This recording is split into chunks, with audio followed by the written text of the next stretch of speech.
people are asking me, okay, Guy, but what you offer to do? I mean, what, to leave the country, to live in nature? I mean, it's going to be a chaos. It's going to be, a big balagan, like we say in Hebrew, a big mess. But something I realized that happened here in Israel the last months, I see it more. People are taking caravans with car and leaving the country, the city, I mean, something very interesting. And Israel is not that big, David. I know. And people to do that, I mean, it's not a step that they make. They don't make it because they decide to make it. I realize that they make it because they lost everything. The Israeli people are suffering so much. But you see, And this is a really important point, this. And I know this from personal experience because this, what I call ultra Zionist hate groups around the world in this network run by this cult, they're targeting people and they are calling them anti-Semitic to silence their public meetings, to silence them on the internet and YouTube and all the rest of it. And they do not represent the Jewish community. They just claim to. They self-proclaim to. What they represent is this cult that tries to silence people using the Jewish community as the excuse because they don't want what they're doing to be exposed. The reason it's important is that these ultra-Zionist hate groups around the world, they're all locked together, and I call them hate groups for a simple reason. Their modus operandi is to get the people, the public, to hate their targets. They demonize their targets. They demonize me. Doesn't bloody work with people with half a brain on active duty. Only have to read my books to realize that connecting me to any form of racism is ludicrous. I say all labels are just illusions. This is just a body, whatever it is, to allow us to briefly experience this reality for a short time. Don't get caught in the fact of I am are this and I am are that. You are consciousness, the same consciousness we all are, having an experience in a body called a label. So the idea is ludicrous, but the point is that it's giving the Jewish people a bad name around the world, in the sense of, like everything, we're back to what I said a few minutes ago, judging everybody by the group. So I hear people, sometimes say, it's the Jews. It's not. It's not. As you rightly point out, Jewish people, large numbers of Jewish people in Israel, are treated with absolute contempt by the Israeli elite, just as the American people are treated with contempt by their elite, and Britain the same, and France the same, Germany the same.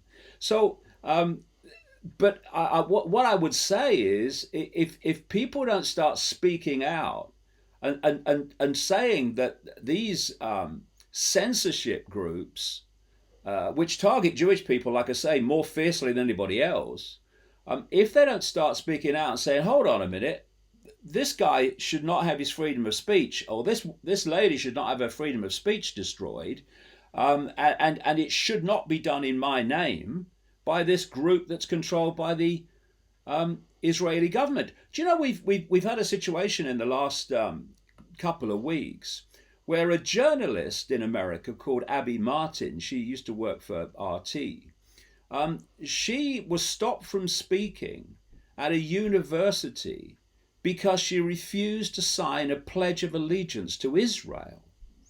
This is an American speaking at an American university and can't unless she signs a Pledge of Allegiance to Israel. And this is happening in many, many states. We've had Roger Waters, the Pink Floyd singer, who's had his promotion of his musical events banned by the National Baseball Association, or whatever they call their organization in America, because of B'nai B'rith, going to the baseball organization and saying this guy is an absolute anti-Semite. He's not. He just thinks, wouldn't it be nice if Palestinians were treated with fairness and justice?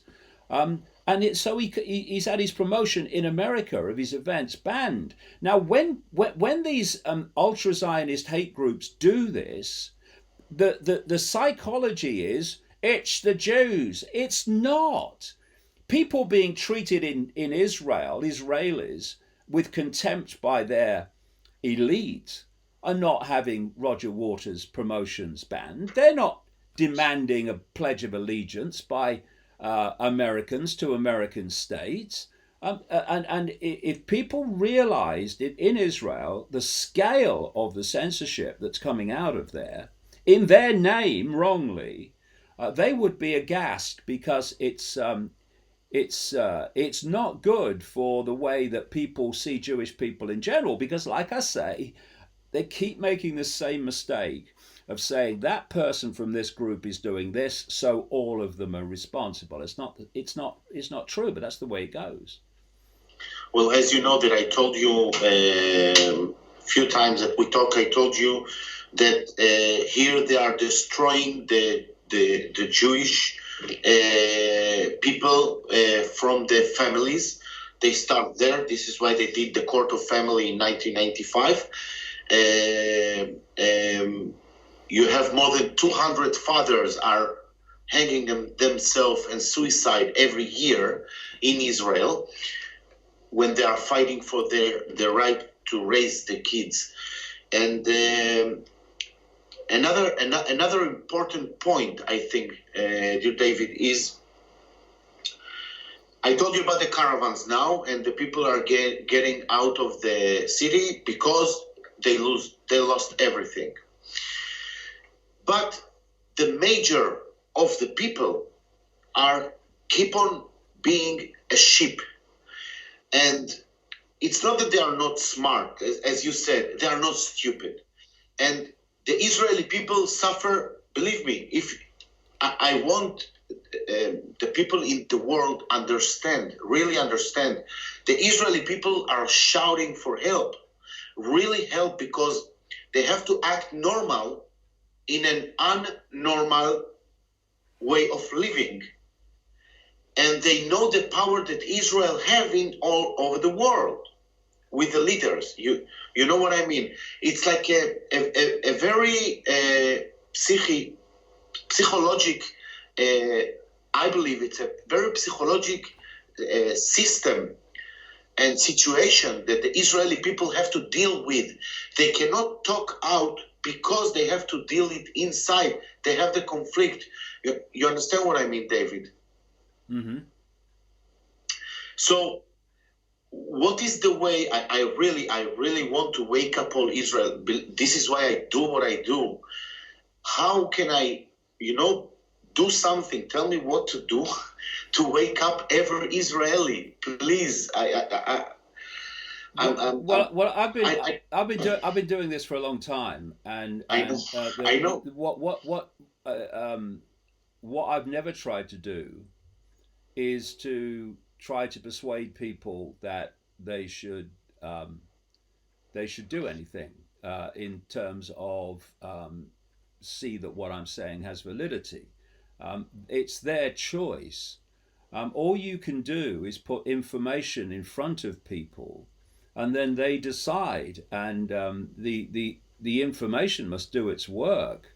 What you're working against is fear. People are frightened of taking on authority. But if we don't, then that authority is going to lock down everything on a level that would have made George Orwell wince.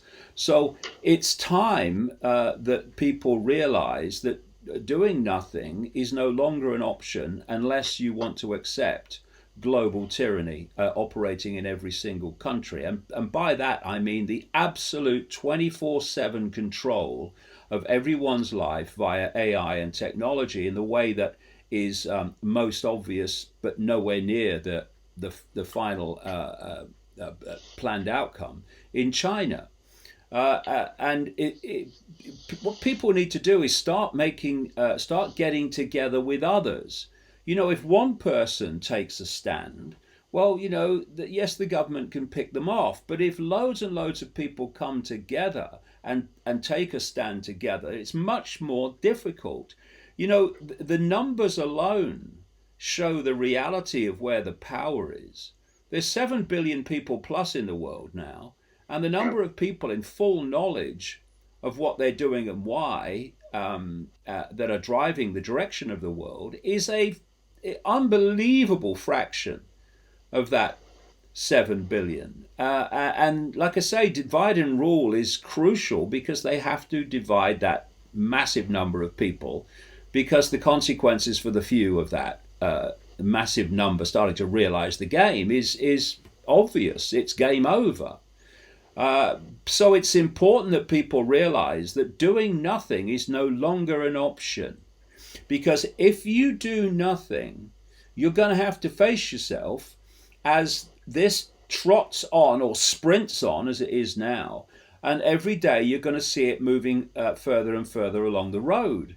So let's just stiffen the backbone and do what we can now, rather than wait until we're much further along the road and the control system of AI and technology is further along the road than it is now, and becomes with every day more difficult to to unravel. And so it's important that people get together in groups, and that those groups connect with each other. And let's get some kind of movement together, not just focusing on certain subject areas, but those subject areas connecting with other groups operating in other subject areas, because it all fits in the end. You know, you can see a situation with I don't know, transgender, which is more and more expanding, and you can't say this, you can't say that, can't say the other. And then you see Elon Musk using his SpaceX operation to put thousands, tens of thousands of satellites in the sky. And astronomers are complaining they can't see the night sky as they could before. Now, if you looked at those two situations, you'd say, well, there absolutely is no connection between them. What's the connection between transgender and Elon Musk and what he's doing in the sky? But you can put it together, because they're all part of the same thing. This smart grid is based on what Ray Kurzweil, the Google executive, calls the cloud. Think Wi-Fi, a global Wi-Fi cloud of information, which and AI, which he wants to attach the human brain to. Talks about connecting the brain to the cloud. Now, if you're going to have a global cloud to which the population and all technology is going to be connected, and then whoever controls the cloud controls everything connected to it, then you're going to have to cover every inch of the planet with Wi-Fi. No area omitted. And what's happening with Elon Musk is that these tens of thousands of satellites that are going up are designed overwhelmingly to beam back at the Earth Wi-Fi and 5G, this next level of communicative power, which is being introduced without testing, because it's vital to make this grid work. So Musk is making it possible for this smart grid to function with the connections coming from space. Elon Musk, his grandfather was the leader of the Canadian Technocracy Party in the 1930s. The Technocracy Party that was campaigning for the very world that I've been describing in this chat, the technocracy world that we're seeing now in China. And wow. Elon Musk, just a coincidence, nothing to worry about, who's playing a major part not just through SpaceX and the satellites, but through electric cars, which are just a stepping stone to autonomous cars connected to the grid. And autonomous cars mean that the computer, which you won't control, will decide where you can go and where you can't go. Because if they don't want you to go somewhere, instead of you driving there in a petrol car like you would now, you can't, because the car won't take you there. Because the computer will be encoded not to take you there. He's also, Elon Musk, come out some years ago, you may remember, and said that AI could be the end of humanity. Brackets true. Yeah. And yet, connecting AI to the human brain, etc. And then he starts a company called Neuralink to connect the brain to computers. So Elon Musk, I do tend to use the word fraud and Elon Musk in the same sentence quite often these days. So you've got that side. There's Elon Musk. So how's that connected to transgender? Well, where they're going is that not only that are they creating this technological grid, they want to transform the human body from a biological state to a synthetic biological state. You hear this thing called synthetic biology all the time now. So the synthetic human, and of course they're is being developed in the public arena to an extent, but the real deal is outside the public arena, where it's much farther ahead than anything you see in the public domain. This synthetic human will not be able to procreate. They will be created technologically. And that's exactly what Aldous Huxley described in Brave New World, written in 1932, because he knew what was coming. The reason Brave New World was so accurate, incredibly that far past, with what's happening now, and the reason that George Orwell was so accurate in 1984 and could talk about technology like telescreens that saw you in your own, recorded you in your own front room, when that technology was not even near to be known about in the public arena. But now we have them. They're called smart televisions. Yeah. And these smart televisions today are only Mark 1 and 2 of where it's going, nothing like where it's meant to go. And so you have this synthetic human goal, agenda, where they won't be able to procreate. And because they won't be able to procreate, first of all, there's no need for men anymore. And you see this, that men are being targeted by the woke mafia around the world. And sperm counts are falling dramatically around the world, particularly in the Western world. You then have this situation of, okay, this synthetic human not only won't be able to procreate, it will have no gender. So how do you go from male, female, very clear perceptions of people, male, female, two sexes, to that? Well, what you do is you confuse gender, and then you fuse gender, which is what's happening. This is why I quote a guy in the book, in my books, who was a big Rockefeller family insider, who addressed a meeting of pediatricians in Pittsburgh, Pennsylvania in 1969, and shocked everybody by asking them to turn off recording equipment and not take notes, because he was going to tell them how the world was going to change. And one of the doctors did take notes, and in around 2004 did a series of interviews with an alternative website, because he'd realized that what this guy, Dr. Richard Day, was called, he worked at the Mount Sinai Hospital in New York and was an executive of Planned Parenthood, a Rockefeller organization. This doctor realized that what Day said in 1969 was going to happen was happening. So he did a series of interviews. And one of the things that Day said in 1969 to those pediatricians is, we're going to make boys and girls the same. And we're seeing this now, this incessant hysteria of propaganda about the no gender human, in effect, the fused gender human. The people, 99% of them, who are pushing this will have no idea what's behind it. But what's behind it is moving to this no gender, no procreation,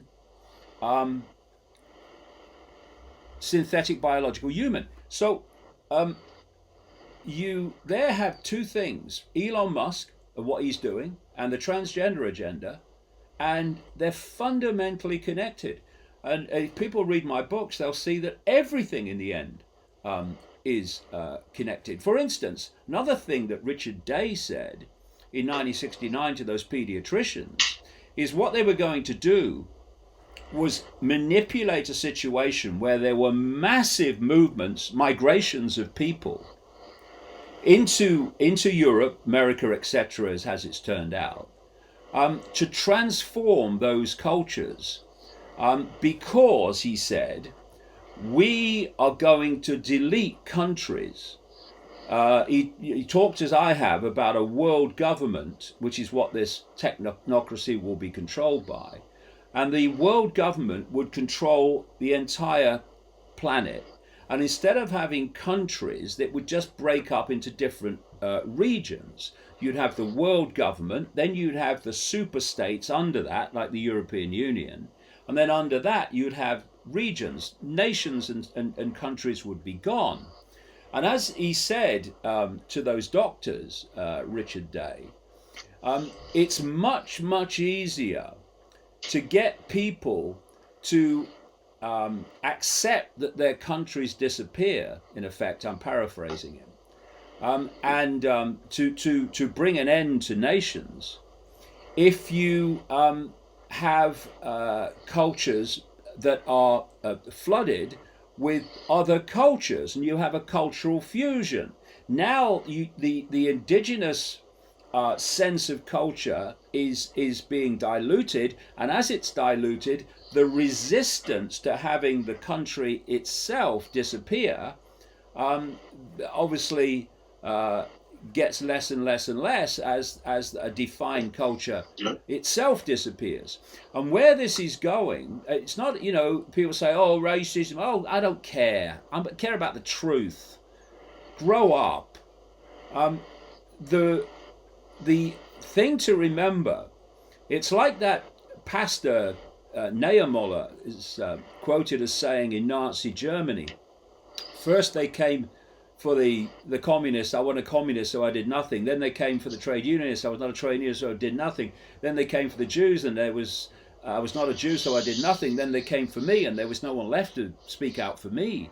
This is the process that's happening. They're targeting Western society now, and they're targeting Western culture. They're targeting the white race overwhelmingly. That's why there's no protection from political correctness for that. But the idea is, once you pick that one off, you pick the next one off and the next one off. Because what this world government tyranny wants is one global monoculture, where there are no defined cultures of any kind. And we're only seeing one being targeted at the moment. But once that's sorted, the rest will be picked off one by one by one, and that will include, by the way, the Jewish culture and the Judaistic culture that you now recognize as the Jewish community's way of going about things. So we're all in the gun sights, and we need to come together, otherwise they'll succeed, and we mustn't let them. That's right. When you talk about the transformation, you know what I see? You remember in your lectures that you give, there is a picture of someone in the government, and there is a bubble. And in the back, you have someone there in the back, like using him as a puppet. Yeah. Okay. Do you think that they are doing now the same to the people, to the normal people, like simple people, like they are the controller of, they're giving the people to create simulation of themselves and control it from, you know what I mean? Well, this process of transforming humans as we know them. Let me just say what Kurzweil has said is going to happen around the period of 2030. That the human brain will be connected to AI, and I'm quoting him here, that from that time, AI will do more and more of human thinking until human thinking, as we know it today, is virtually negligible. There is words. And the idea is to move towards the digital, virtual human. So basically, I mean, this sounds fantastic, but if people only look at the evidence and indeed what's unfolding, they'll realize that the fantastic is actually true. They're moving us towards becoming a virtual reality phenomenon, virtual reality race. You know, what they're doing now already is creating people that don't exist, virtual people. And if you saw them and you saw them on the internet and on your computer screen and you saw pictures of them, you see them on the internet, you could see what they were doing and what they were saying, you'd think they were human. But they're not. They're not even a copy. They're not even a copy of a human, a digital copy. They are a digital creation of a totally new person and personality that you would take to be human. And you look at how these robot people, that are being developed, particularly in places like Japan, they're getting closer and closer to human. And the idea is what's happening is humanity is being fused with AI, fused with machines, so that we actually eventually become the machines. This is get assimilated by the machines. And here's the way they're doing it in a very everyday manner. The idea is that you get people to more and more and more interact with AI as if AI is human. So you're starting to fuse the difference between humans and AI. And here's a great example of it. Personal assistants. They have these devices, is it Icke and Siri and all these things in their homes. Some people I've come across have one in every room, and they're interacting with this AI device as if AI is human. So that's the dynamic of the interaction. And then you've got car manufacturers now who are introducing these personal assistants into cars. So now you're going to be in your car chatting with AI as if it's human. You've got all these toys now for young kids, get them as young as possible, and then you'll get them for life. Dolls and other things where they're AI attached to the internet, and you are communicating with AI as if this doll is human. And so what they're doing is fusing this difference between human and machine AI in the same way they're fusing the difference between male and female. And they are fusing us into this completely different human, not just in terms of the human form, but also in terms of the human mind, which will actually be the AI mind. And this is moving so fast because they want to move this quick enough that it's in place and in a situation of control before enough people have realized it's happening. And what I'm trying to do, excuse me, is alert people, as many people as possible, so we do see it's happening before the fait accompli is complete. You know, when I talk with one of my best friends, he's a very big mentalist in the world. He's making show all over the world. he told me, we have a lot of chats together, and he told me, he asked me, Guy, where this is going? And listen what I said to him. Take a look at you as example. You can have 2,000 people with your mentalist, make all together, draw something, the same picture, with your tricks that you have of mentalism.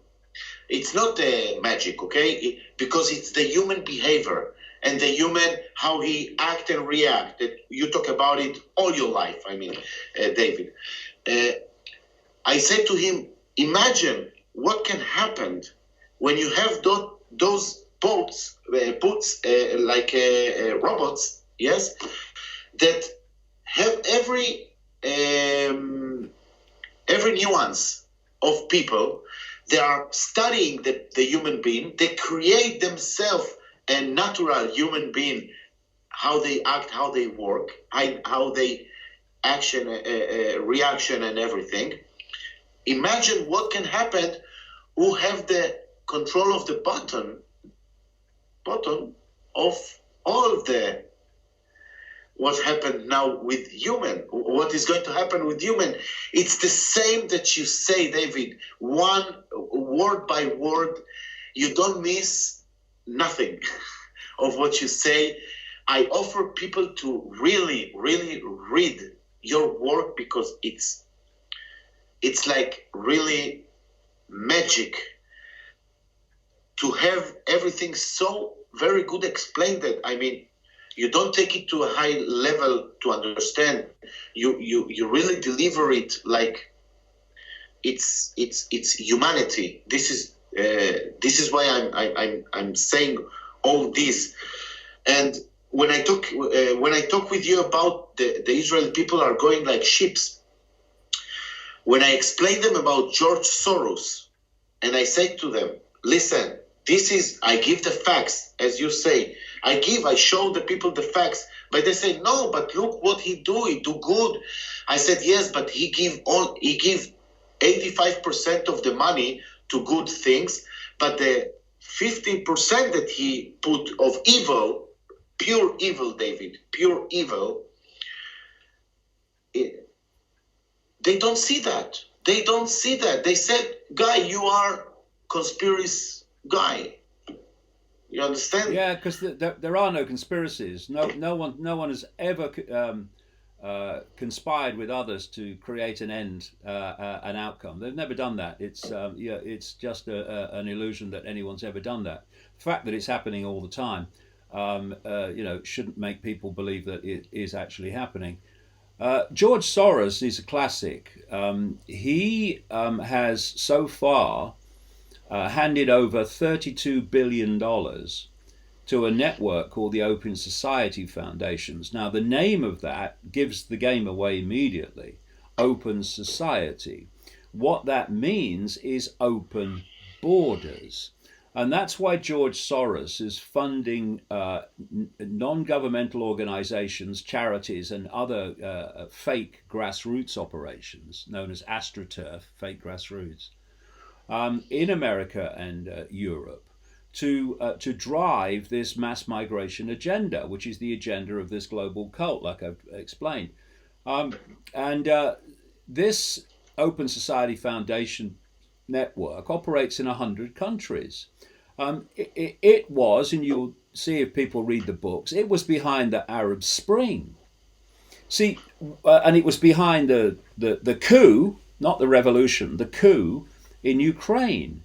You see, you can only, if you want to regime change countries, you can only do an Iraq and a Libya a certain number of times before people say, hold on a minute, we're invading someone else. What's going on? So the ideal that you want, this is very relevant to Israel and the Middle East, the ideal you want is to manipulate the population of the target country to remove the regime for you. So what you do, and this is what these Open Society Foundations specialize in, you train and fund people in the art of civil disobedience, and you put them into target countries. They start to cause unrest. Now, as they cause unrest, because in most countries there's a lot of injustice, the environment, the climate is always there to stir up unrest. So you stir up unrest. Now, more and more people from the population who are genuinely wanting to overthrow the regime but have no idea where the core is being controlled from, they then join the agitation and the unrest. And eventually, what you have, as you had in was it in that square in Cairo, a vast number of people there together to overthrow the regime. What you do, however, is you make sure when you orchestrate this that on the other side of the fake revolution, in this case the Arab Spring, there's not a genuine government of the people in place.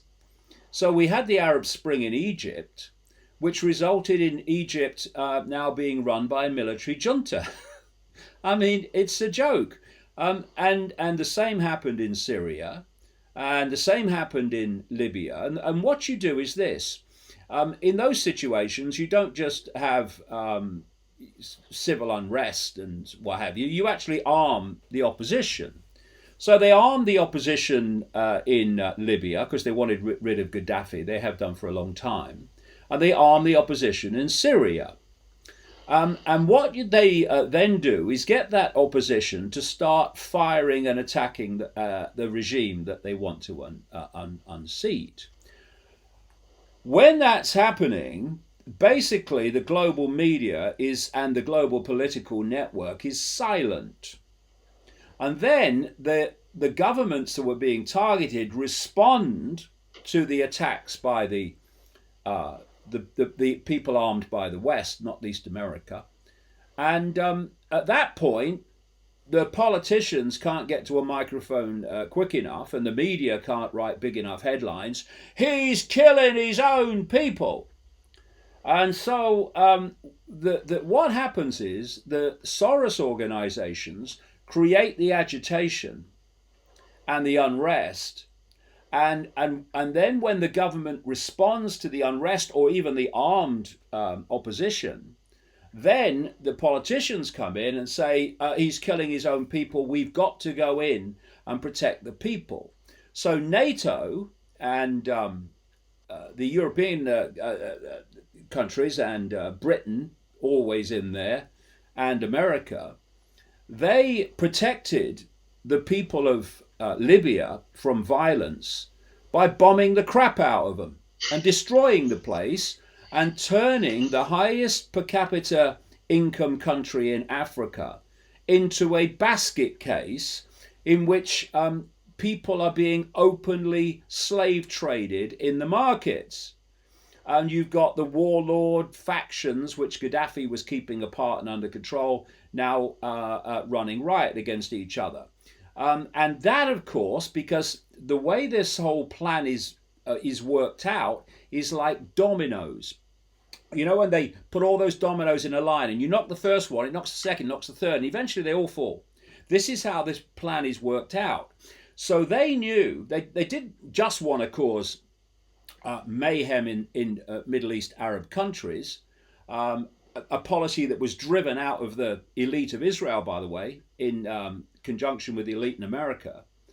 They didn't want to just do that. They knew that if they'd knocked that domino down, then the chaos and the violence would be such that vast numbers of people from those countries would try to flee. And they did. And they fled into Europe.